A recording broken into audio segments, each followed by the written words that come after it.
నాకు అసలు ఆయన పోయారనే ఫీలింగే లేదు. ఒక డైమెన్షన్ అది మారింది అంతే.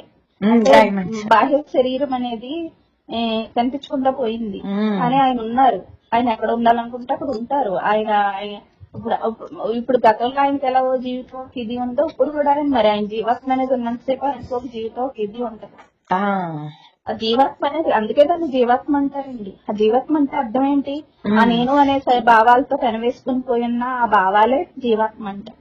మన శరీరానికి ఉన్న ప్రారంభం అండి. అది ఎంత టళ్ళన్నా అక్కడికి మహాత్ముడుగా జన్మించిన సాక్షాత్తు శ్రీకృష్ణుడే శరీర ప్రారంభాన్ని అనుభవించి వెళ్ళిపోయాడు. సాక్షాత్తు శ్రీరాముడే శరీరానికి ఉబ్బసం వ్యాధితో కొంతకాలం బాధపడి వెళ్ళిపోయాడు. సరైన నదిలో దిగేస్తాడు రాముడు.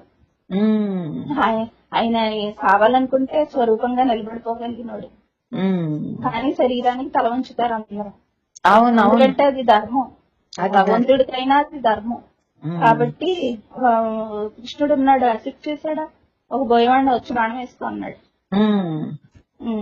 ఎందుకంటే తను ఉంది కర్మ, అది తప్పదు. తన భగవంతుడికైనా అది అనుభవించక తప్పదు. ఆయన రాముడిగా కృష్ణుడిగా ఎందుకు ఎత్తాల్సి వచ్చింది? అప్పుడు ఒక ఋషిపత్ని చంపాడు కాబట్టి. లోక కళ్యాణం కోసమే అదంతా భరించాడు ఆయన. అంతే, లోక కళ్యాణం కోసమే రోజా ఋషిపత్ని చంపాల్సి వచ్చింది, ఆ శాపం పొందాల్సి వచ్చింది. అంతే. ఇంకంతకే నాకు అందుకే ప్రతిదీ లైట్ తీసుకుంటాను అంతే. కానీ ఆ మరణం గురించి భయపడతా కూర్చున్నారనుకోండి, ఇప్పుడు విపరీతమైన భయం వేసద్దు, ఇప్పుడే చచ్చిపోతాడు.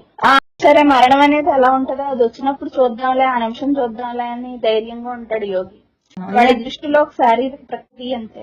అంతే అంతే అంతే ఒక ఆకు ఎలా రాలి భూమి మీద పడి మట్టిలో కలిసిపోయి ఒక ఎరువుగా మారిపోతుందో అలాంటిది అంతే వాడి దృష్టిలో.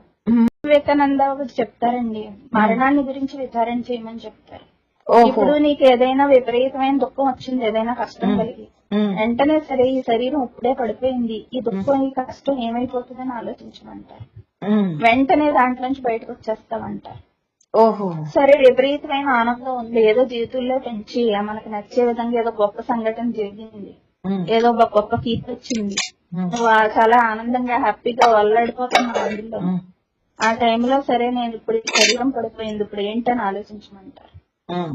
నేను పక్కాగా ఆలోచించేదాన్ని, నా శరీరాన్ని అలా పడుకోబెట్టేసి చూసుకునేదాన్ని. ఏముంది, ఏమీ లేదు, ఆనందం అంతా ఎగిరిపోతుంది అంతే. అప్పుడు స్థితప్రజ్ఞత్వం అంటే సమస్థితి అన్నమాట. సమస్థితే యోగం.